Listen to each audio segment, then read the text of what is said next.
What is up, everyone? So the last few videos you have been seeing me turbo my NASR, my little DE+T conversion on my S14 Silvia, right? I've been having a really good time with it, and I'm actually really excited to see the results. But today we have to do one of the last pieces of the puzzle, and that is get a ECU on it. Now, Link sells a plug and play ECU for this harness, so I could plug it in, move a couple pins around, we'll be good to go. But I figured that's too easy, and it gives me a really good excuse to do something I've wanted to show you guys for a long time, and that is make a jumper harness for a standalone, right? So what I want to do is take a Link Monsoon, which is a standalone ECU, and wire it into a connector that will plug into my factory harness.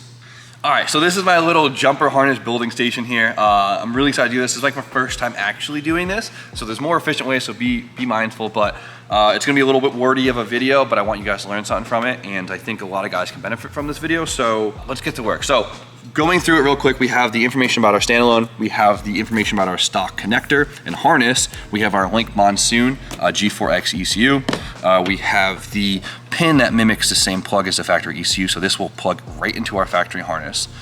Heat shrink pins, generic doors connectors, flying lead harness for the ECU, some epoxy, tape, and heat gun, right? So with all this, we will make something that will attach this thing to our factory harness. So essentially all we're doing is playing connect the dots from the standalone connector, info right here, to the factory connector, info right here. So to get this information, the standalone comes with it right here, right? This is our entire pinout for the standalone, just one plug. The Monsoon is a smaller ECU, but it has enough inputs and outputs for our given application. And then we have the factory pinout, which could be difficult to find for some harnesses, but I got this from wiringspecialties.com. They have a lot of the OEM Nissan connectors, and they happen to have the NASR one. And as you can tell, I've already gone through and scribbled what I had to scribble. So to start off, let's get our harness out. So you could buy just the big connector, or you could buy it with a flying lead, which means that there's just wires already sticking out of it, right? This is super helpful when you're building an entire harness because, well, there's already a bunch of wires that'll work with. For me, I got the flying leads just because I wanted all the extra wires for later, right? You could actually buy just this connector head and it's super cheap. Do you see how much wire I have? What is that, like 16 feet? What is this? 5 meters. What? I didn't realize I ordered that much. You can do 3 cars with that. We're just gonna start with like a foot. And some really dull snips. There we go. This is what we'll be using. All right, so now it's time to get technical, right? So where do we start? The first thing I start with is the pinout for the factory ECU. Now every car is a little bit different, but the 90s cars and under are pretty simple, so it makes things pretty easy. So come check this out. So right here is the pinout for the factory ECU, right? So we have the connector, which is just how you see it like this. And then we have a number on each pin, and then that number is then correlated to a list. And on this list is every function of every pin on the ECU. So I already went through and highlighted everything that I need to be controlled by our new standalone ECU. And then we have the pinout for the standalone ECU looking through the plug like this. And this tells us where all our inputs and outputs are in the ECU. So to start off, let's talk about what we have for inputs and outputs, right? So the first thing we're gonna talk about is an analog input. Now, analog input is any sensor that inputs the signal to the ECU that ranges from 0 to 5 volts, right? So generic stuff like a coolant temp sensor, a TPS sensor, anything you'll get from a generic gauge like a boost gauge or a wideband gauge, right? Simple? Cool. And then we have our auxiliary outputs, and this is a 12 volt signal out. So this is something that could switch something on like a relay, or something that could pulse and control a valve like a boost controller or an IAC. Then from there we have our digital inputs, which is a 12 volt signal inputted into the ECU, almost like something that we could use a switch to tell the ECU that something's on, kind of like a clutch switch for like launch control, right? Or something that says, hey, I'm turning the AC on, so then the ECU knows to operate the AC clutch, right? So it's an input.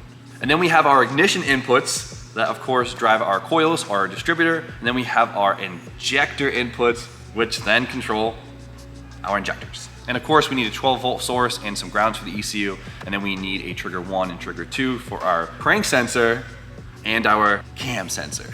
The next part of the video is very technical, so if you're not trying to figure out how to do this yourself, just skip to this part of the video. But if you're watching this, you want to learn how to do this yourself. So let's dive in and really figure out how we define each input and output on the ECU. So check it out.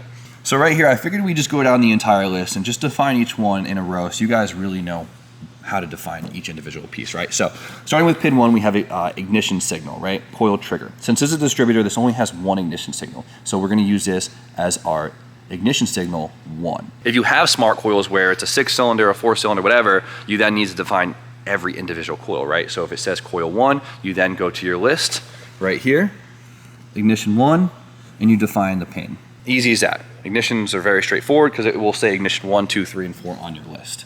Pin number 2, we have our tach signal. So the tach signal actually works on a pulse. It sends a pulse 12 volt to your cluster, which is then going to be an auxiliary output since it is sending out 12 volts and it's sending it at a pulsed frequency. So we're gonna go and use that with our first open auxiliary output.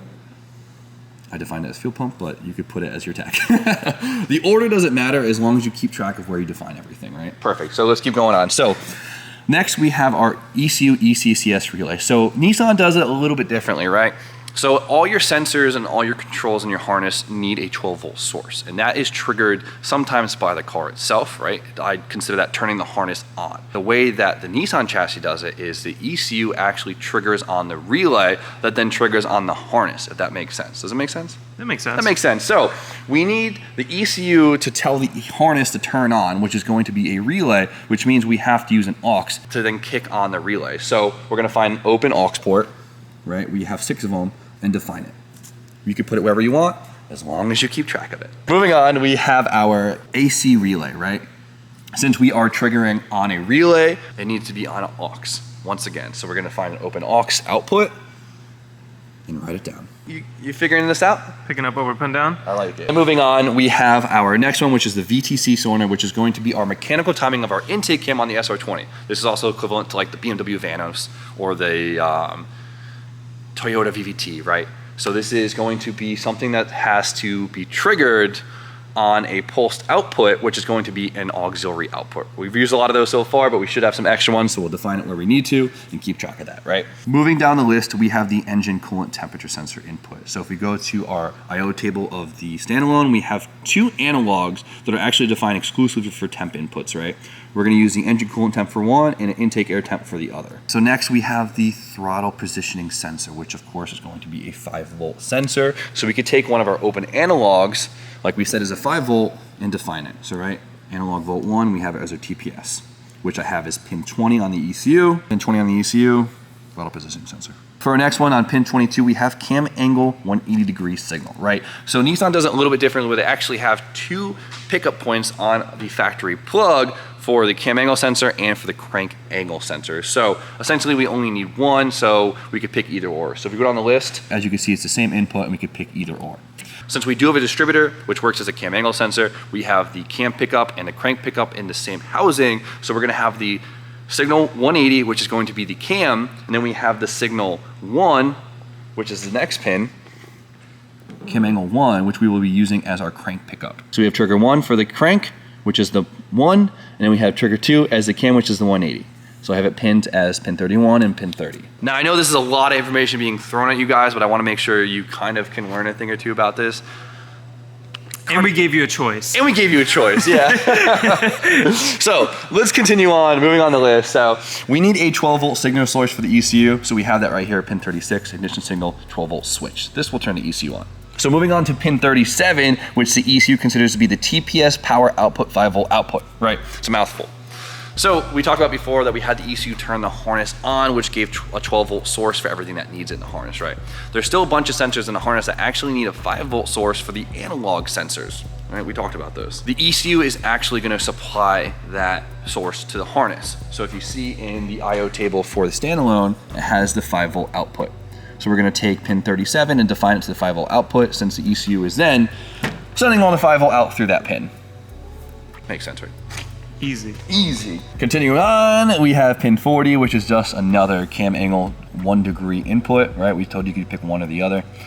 Then we have pin 41, which is the AC on switch on the dash, which is a digital input, right? So when you click the button on your dash, that sends a signal to the ECU, and since it's coming in at 12 volts, it's gonna be a digital input, and then from there, the ECU can take that information and then turn the AC clutch on and then prepare itself for the extra load on the system. Moving on, we have pin 101, which is injector 1, easy peasy. We have pin 103, which is injector 3, right? So those you just generically tie up with the predefined ones right here, injector 1, 2, 3, and 4. And then we have pin 104, which is going to be a fuel pump relay. And Ryan Carter, were you listening? What did I say relay needs to be controlled by? Dude, I don't know. Since it needs a 12 volt switch to turn on, we are going to be using an auxiliary output, right? We talked about that. Sure did. So then we have pin 107 and 108, which is just a ground specifically defined for the fuel injectors, which we can put down any other grounds. Then we have pin 110, which is going to be a fuel injector pin, of course. Like we said, we could just define that to the matching pin on the standalone, which is injector 2 to injector 2. Pin 111, we have the auxiliary air control, the idle speed, which is going to be our IAC. And since the IAC is just a valve controlled by a 12 volt switch, we use what, Carter? Come on, buddy, come on! Accessory. Auxiliary. Auxiliary. Same output. thing. That's what it is, Don't right? put that in there. Make me look like a guy. As you guys can tell, we're using a lot of aux outputs, right? We've been using that quite a bit. There's gonna be a lot in the harness, so use them wisely. The last thing we have is pin 112, which of course is just a fuel injector 4. Easy peasy. Find fuel injector 4 in here and write it down, pin 112. All right, so I just went through and defined everything on the stock pinout. Now, as you guys can tell, it's just a combination of digital inputs, auxiliary outputs, analog inputs, and then, well, 2 triggers, right? So essentially now all I have to do is play connected dots. So what I'm gonna do is, well, we're gonna attach these 2 together. So there's a lot of different ways that we can connect this to here. You could solder them, but the terminals get really hot and they'll actually melt out of here, so you gotta be careful, so I wouldn't really recommend that. What a lot of guys do who do it with this style connector is you get these connectors, which are the same pins that are inside here, so they're very abundant. Slip them on, right? Just like this. Heat shrink over it, holds it in place, and we're good to go. If you wanna make your life even easier, you can go to wiringspecialties.com and they sell a patch harness, which is literally this, sealed up with wires coming out of it that you can then splice into. So I would recommend that. All right, ready? Stick it in there, crimp it, boom, we're connected. Is not in focus? Dude, hold on. I think you need some light on it. Camera sucks. We're gonna take some heat shrink and we're gonna slip it down. Just like that, boom. So we're just gonna start with the simple ones, which is the fuel injectors right here, right? So fuel injector number 4. We're gonna find fuel injector number 4 on our list. We see it's pin 112. Look at our chart, 112 right there. So we go to our plug and we're just gonna slip it over. Right there. Slip it all the way on. Use a heat gun. Or a lighter, I guess. And look at that, boom. So the heat shrink won't necessarily prevent it from coming out, but it will prevent it from contacting another pin side to side. So there's gonna be a couple wires that aren't actually going to touch the ECU pin, and there's a couple things we actually have to tee into, but for now, let's just bang out a few that are super easy, like the injectors, coil pack, and some generic sensors.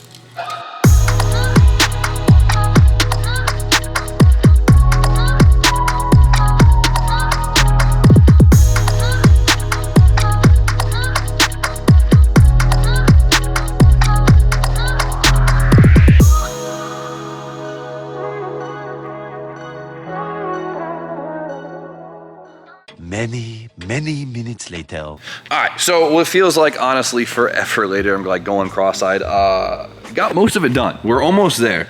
I wasn't anticipating filming it in one stint, but the camera died and I just kind of did my thing. So as you guys can tell, there are a couple wires that aren't actually attached to the connector here. So I left a couple of things out so I could wire them externally to the harness. So I left myself a 5 volt output and a sensor ground right here if I ever want to add an external sensor that requires those. I also left out 2 analog inputs for a intake air temperature sensor that I have to wire in and a signal for my wideband. So obviously the ECU can read that information. Last, as you can see, we have this cluster of wires right here. Those are 4 wires I left out to control smart coils because I know we're gonna throw coil packs in this thing eventually because we can't leave it distributor. And well, the only thing I had to do for that is I teed into coil number 1 since currently it is sending the ignition signal for the distributor. So we're gonna throw some Deutsch connectors on here a little bit later to clean it all up. There's also some pins I pulled out of here that we're not using. We could always throw back in. And of course, remember, there's always some things like a boost controller or a fan controller that's always nice to wire in. Also super common. I just ran out of outputs for that, so I didn't put them in. So obviously we don't want these things going anywhere. We don't want these exposed to the elements. So what we're gonna do is we're gonna take some epoxy and we're gonna seal it up. Is this the best epoxy for it? Probably not, but it was at the part store a couple hours ago and I'm gonna use it. I hope it works pretty well. Most epoxies aren't conductive unless they have like a silver or a metal infused in them, and I'd assume that they would put that on the packaging. So that's what I'm gonna say. And these don't have the mixing nozzles to it, so you just can't like, whatever. I'm gonna shut up. So what we're gonna do is we're gonna create a little cup or barricade to pour our epoxy into, so we can kind of just fill her up. Maybe some more tape. Wouldn't hurt. Perfect. It's blue? Bad start already. Bad start. Where's the mixer? That's the mixer. This? Oh, this is not This gonna is a go. great battery tie down. This is not gonna go well. Start It's mixing. 5 minutes? Yes. Oh my God, you Hurry up, couldn't have hurry got a shorter. Boy. Yeah, I'm not super pumped about this. And we even filmed it and put it on the internet for you guys to laugh at. How am I supposed to get that in there? Dude, great question. We're gonna learn together. Suck it up with a straw and spit it back out. This is. No, it's too thick, dude. Should I do it? No. Should I You do can't it? Get it in there. Look, it doesn't even move. This is stupid. Oh, that was so much money. Need the mixing freaking tips, or else Static so nozzle. you can get them in there, dude. That's not gonna work. What a waste. You guys know what we're talking. We got. Oh man. There's like a maze inside of here, and when the glue goes through the maze, That's what stirs it. Oh, go to Walmart. Let's go to Walmart. Film the pin though. No. Do a trip to Walmart. $60 cash back. Why'd I do that? That's Jimmy's choice. I didn't know this That's was a Jimmy's thing. dinner. You think Jimmy's big ballin' and all this, but he's eating cherry pies for dinner. How to afford race cars, right? Let's try again. So we didn't find any of the static mixing tips. They actually click into this little piece right here, right? Different types of epoxy, it's gonna work just the same, but we found a turkey baster or a flavor inserter, is that what they call it? Flavor injector. So we're gonna try and mix it, put it in here, and then it's such a mess. Get after it. Oh, that one came out nice. Oh, this is way thinner, way thinner. Dump it in from the corner. All right, get more, hurry, next one. That's nice, dude. Way thinner. no funnel gang. Oh my God, stop moving. That's all you, buddy. I think this is gonna go great. Hope this works. Oh man, don't You rip gotta the go quick. O-ring. Oh! Whoa! Okay. Go. Yeah, you didn't forget any wires, did you? Okay. Thanks for asking. Love to see it. Okay. More? Yeah, we got it. Why not use it? I don't move. Don't move. Don't move. Nice, man. Oh yeah. 20 minutes later, this stuff actually laid really nice. I'm super happy with it. It's already getting pretty firm. The JB Weld product actually worked extremely well. Would suggest, but definitely get the mixing tip so you could just kind of like squeeze it in there and not have to like transfer it to like a turkey baster like I did. But it worked out. So we're gonna let this cure overnight, take it apart, and tomorrow we'll get it running. The next day. All right, boys, and we're back. And the epoxy is fully cured, so now it's time to make sure this came out half decent. I'm nervous. Ooh, yes, the tape is coming right off. Oh, that looks awesome. There you go. That looks awesome, dude. It does. What do you think, Joey, first time seeing it? I've never seen that. So now, I gotta clean it up more, obviously, but now the wires, you can't, They're not coming out. they're not coming out. And they're not touching each other. This is non-conductive, so obviously there's gonna be no shortage here. So now we just have to cross my fingers really tight that I did this correctly. First thing Ant said when he walked in, you better have done that right. And now to bring this whole thing together, let's get our loose wires pinned up with some Deutsch connectors. Boom, and just like that, it's done. So we got the 2 Deutsch connectors on here. These are my signal wires for the coil packs. These are my 6 extra inputs and outputs. I also added the can low and can high in here so I could add that later on if we want to do a can gauge or some type of can function. Now, I think this came out pretty damn good. I'm super happy about it. The only thing I think I would add extra is probably steal a 12-volt switch source from the harness, since there's a couple in there, to add to my little accessory plug, just because you always need 12-volt switch. But besides that, super happy, super proud of this. Hey, what do you think, Tony? Not bad, Yeah, right? I think it came out great. Not You bad. did a good job. Thanks, man, I appreciate that. This thing had my eyes going crooked yesterday. I was so tired. But Tony's doing one of the last things in the car, and that is throwing in bigger injectors, because the factory ones I think are like 270 or something. 70 probably. Something 320 small. max. You could probably get away with just running stock turbo injectors, because we're not gonna make a lot of power on this thing. But I had these Dishworks 740s laying around, so throwing them in, should be good to go. Make all the power. So as you guys know, last video I introduced my new GTR shell, right? We picked this thing up because my buddy was selling it. It was a great deal. And we proposed 2 ideas. Either we put it underneath the tarp and wait till I can afford this thing, or we sell it and make some money. So, as you guys know, Tommy Effia is the R32 GTR guy, and I gave him first right of refusals when it comes to buying this thing. So he's coming down, he's gonna check out everything, probably lowball me, but the price is right. I'll let it go today, make some money off of Tommy, and go put that into the super fund. He's deep in this thing right now. Thomas. Yes, sir. What's up, buddy? It's getting dirty for you. What do you think? F***ing piece of shit. No, shut up. What's up, Donnie? Is he stuck? Yeah, he's stuck. He's the wheel chalk. Your pants are coming through your pants. Did you just paint those today? No, I tattooed my leg. And He dropped his nail polish on it. Yeah, you did. What were you driving, just limitering through the parking lot? We're just trying to see, you know, make sure there's nothing. Unhonest? No, just like irreversible. Fair you enough. know? Yeah, no, I know what you mean. Fenders aren't cut and stuff, so. This is a fine example of a style. Coming from this guy. Are those fine examples of pants? Yeah. The bass boat, you know, it just gets me every time I come around the corner and look at it. It's like wham. Oh wow, yeah, seeing you know, it outside. look at that shit. Yeah. That looks like See, that's cool. Like in some cars, but Skylines are expensive. Yeah. They're classy. it's cool if you put it in like one of DJ's cars, like his S13 probably has that color paint. Does it? Coming soon. What color is the engine bay in your black car? Black. With what flake? Black. I screwed myself getting that white Supra because I just got the bug and I just can't not get another one. And so I'm like really pushing myself to try and get one, and having to give up some things to make it happen, I'm cool with that. It's an average GTR. It's not below average. I mean, the wiring harness thing sucks. It does suck. But it's an average GTR. I wouldn't say it's below average. It might be, I might be a hair above average. Ooh. As far as like said it, boys. crustiness, that someone did undercoat it, but like, it's the frame rails aren't slammed up, Yeah, and the exactly. pinch holes are a little bent, but like, I'll see you Friday. Yeah, see you Friday. All right, so I know a couple of guys are gonna be pretty mad at me if I accidentally, jeez, Tom. Be mad at me if I let this thing go, but like we said before, if I can make a little bit of money on it and pass it on to a friend, it's a win-win because I really have my mindset on a Supra right now.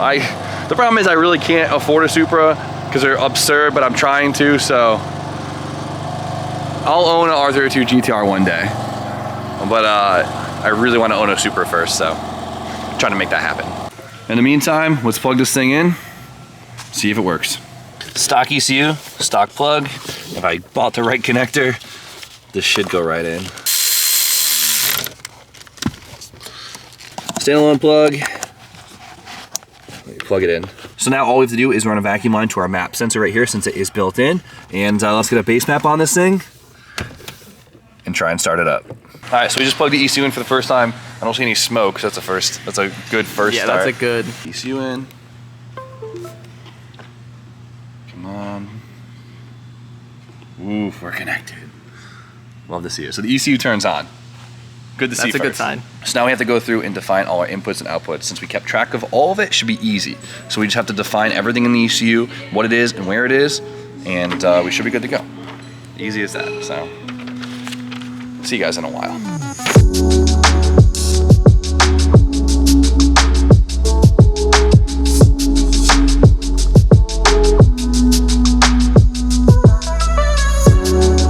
A few moments later. All right, so we are having some type of what seems to be like a backfeeding issue, which is pretty crazy. We went through the whole harness again and verified continuity on every wire, and every wire is where it is supposed to be. So either the pinout is wrong, I defined something wrong, or I'm just missing something. Nothing's rubbing, nothing's broken through. There is no shorting out on this harness. We just checked everything, so. So back to the drawing board, no pun intended. I already drew on the board, Donnie. I don't know what else to draw. Erase the board and do it over. Yeah.